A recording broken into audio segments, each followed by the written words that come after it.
Last month, this committee held a hearing about the dangers older Americans face due to unsafe foreign generic drugs. We exposed not only the threat posed by poor quality generic drugs that can hurt or even kill American seniors, but also how dependent the United States is on dangerous supply chains that threaten shortages, keeping life-saving drugs from getting to those who need them. The terrifying reality we face is that our nation is completely beholden to Communist China and India for the vast majority of our generic drugs and their ingredients. Communist China is the world's largest producer of active prescription drug ingredients, and India relies on Communist China for approximately 80% of the active drug ingredients it uses in drug manufacturing. A study from one of our witnesses, Mr. Tony Sardella, found that 83% of the top 100 generic drugs consumed by U.S. citizens have no U.S.-based source of active drug ingredients. Another 11% have only one domestic source of active drug ingredients. We also learned that in our last hearing that if Communist China or India shut off the flow of these essential drugs, the U.S. would only have months of prescription drug supply, forcing us to begin rationing drugs and turn away all but the most in need within a matter of weeks. Let me say that again. If Communist China, our adversary, or India decided to shut off supplying generic prescription drugs to the United States, we would run out of prescription drugs in a matter of months and be forced to begin rationing drugs and turning away all but the most desperately in need within a matter of weeks. I think everyone here remembers the supply shortages we faced during the COVID-19 pandemic of PPE supplies and even baby formula. Think about the catastrophic scenario we would face if millions of Americans didn't have the prescription drugs they need to survive. The health of older Americans is too important to leave to chance. Congress has to work with the Trump administration and act now to make sure that Americans have safe and high-quality drugs and to secure the prescription drug supply chain. 91% of prescriptions filled in the United States are for generic drugs. It is essential that the quality and safety of generic prescription drugs meets the same high standards of brand-name drugs. A study showed that serious adverse events like hospitalization and even death were 54% more likely for foreign generic drugs compared to American-made generic drugs. I'm not exaggerating when I say that people are dying in America today because of bad medicine from under-regulated markets in India and Communist China. When I asked Peter Baker, a former FDA inspector, if he would allow himself or his family to take generic drugs made in India or Communist China, he said absolutely not. He told us that he believed that Americans were being killed every day from foreign-made generic drugs. I want to say that again. A former FDA inspector who worked in China and India told this committee that he believes Americans are being killed every day from dangerous foreign-made generic drugs. Mr. Baker also told a heartbreaking story of having to go to multiple pharmacies with his elderly grandmother to find a safe generic drug for her prescription, only to be forced to accept an Indian-made drug that had paid a massive settlement to the U.S. Department of Justice for falsifying quality testing. Peter knew that the drug in his grandmother's prescription was potentially dangerous, but had no other options. No American should ever have to deal with what Peter talked about and be worried that a family member will be hurt or killed by the medicine that is supposed to heal or treat them. It is unacceptable for that to be happening in our country, and every American needs to get loud and demand change. Everyone knows how I feel about Communist China, but I'm not the only one concerned about the dangers of foreign-made generic drugs. The BBC reported earlier this year that doctors in Communist China are worried about the quality of their generic drugs.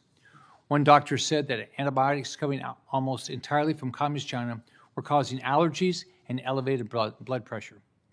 Unsurprisingly, the Chinese Communist Party downplays these reports, just like they've denied using slave labor. But this is a real problem, and we cannot rely on low-quality, ineffective generic drugs from Communist China. In our last hearing, our witnesses underscored quality issues that present real dangers to the health of patients. In 2007 and 2008, heparin that sourced contaminated ingredients from Communist China killed up to 100 people in the United States. These problems continue to happen nearly 20 years later. In 2023, contaminated eye drops from India killed 4 people and caused adverse events in at least 55 patients. The federal government needs to ensure access to safe and high-quality drugs today. Following our hearing last month, Ranking Member Gillibrand and I sent a letter to the FDA asking what steps they are taking to stop dangerous drugs from coming into our country. I also met with FDA Commissioner Makary, and he talked about his fight to fix the issues we have highlighted. I applaud his attention to this dire issue and the Trump administration's work to increase the amount of unannounced foreign inspections, a crucial first step to holding foreign manufacturers accountable to the same standards we hold American manufacturers. When it comes to solutions, I believe one of the most important things we can do is to establish a federal buyer's market. The federal government is the largest purchaser of drugs in the United States, accounting for 40% of outpatient prescription drugs purchased as of 2018. On the Senate Armed Services Committee, I have pushed for the Department of War to leverage its buying power to prioritize purchasing drugs made in America using American ingredients. Senator Warren held a hearing last year on this same issue. If no American option is available, then the federal government should prioritize drugs and ingredients from allies and Trade Act compliant countries. The buying power of the federal government can move the needle and bring manufacturing for essential drugs back to the United States. The national security risk of relying on Communist China for essential drugs and drug ingredients are unacceptable. These same risks are unacceptable for seniors who trust they will have access to the drugs they need. In 2024, the U.S. manufactured 37% of its consumed drugs. This number is down from 2002 when it was 83%. So in just 20 years, we have ceded control of our medical supply chain to Communist China and India. Even if we start prioritizing certain drugs or types of drugs, like antibiotics, which Communist China supplies 90% of the ingredients for globally, we would be making our medical supply chains much safer, not just for seniors, but for all Americans. I will continue fighting for the federal government to purchase American-manufactured drugs. We cannot rely on Communist China for something as important as the health of Americans. Every American deserves to know where the drugs they're purchasing came from. That is why I support mapping our supply chains as well as our country of origin labeling. I've introduced the Country of Origin Labeling Online Act to require country of origin labeling for consumer products. Consumers deserve to know where items they purchase are made, and for something as important as the medications you take, that information is absolutely crucial. I will be introducing legislation on country of origin labeling for prescription drugs that would require drug labels include the country where each drug ingredient and the finished drugs are manufactured, processed, or compounded. We've already seen Communist China place export restrictions on rare earth elements as part of trade negotiation, and there's no reason why they won't do the same for medicines. Agencies like the Department of War and Veteran Affairs stepping in to purchase American-made drugs could bring industry back and create a steady supply of important medications and ingredients for the American people.